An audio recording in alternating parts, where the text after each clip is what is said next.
Nearly 9 million people visit Vancouver, British Columbia every year, and this is what they see. Arguably one of the most beautiful cities in the world. But this is what they don't see. And this is who they don't meet.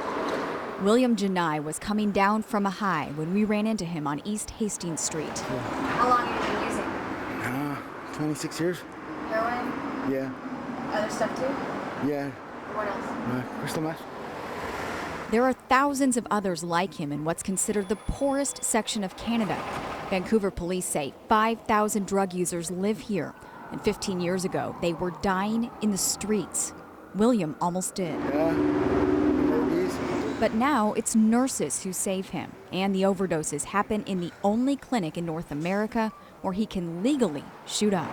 Seattle is considering something similar. It's a space that allows people to come and use drugs in a way that's safer. By providing clean supplies. People often go with a cooker, need the alcohol, need a tie, put around your arm.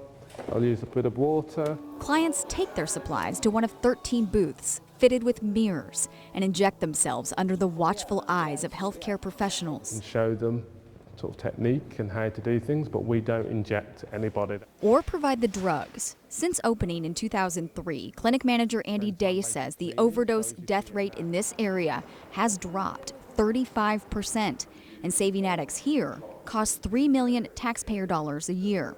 Day says that's cheaper than treating them in the hospital for the drugs or diseases contracted because of the drugs. If you were to prevent the equivalent of maybe 2 to 3 people per year from contracting HIV, you've basically covered your running costs for something like a supervised injection site of this size. Insight can say definitively that they have reduced the number of overdose deaths due to heroin here in Vancouver. But what they can't say is if fewer people are using the drug. In fact, there may be more. They're studying it right now, but they estimate between 15 and 20% of the people who utilize this clinic have come here from other parts of Canada specifically for it. As many as 900 people use the clinic daily, usually more than once. Probably about 10 times a day. And the booths are almost always full.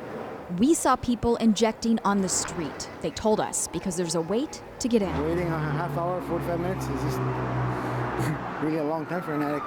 Vancouver police don't arrest them. They redirect them to Insight. The idea is to get them connected to other social services. Detox, counseling, transitional living.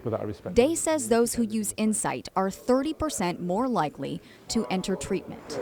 Still, he maintains that sobriety is not an option for everyone. I understand a lot of people have a visceral reaction, which is, how could you allow people to do this?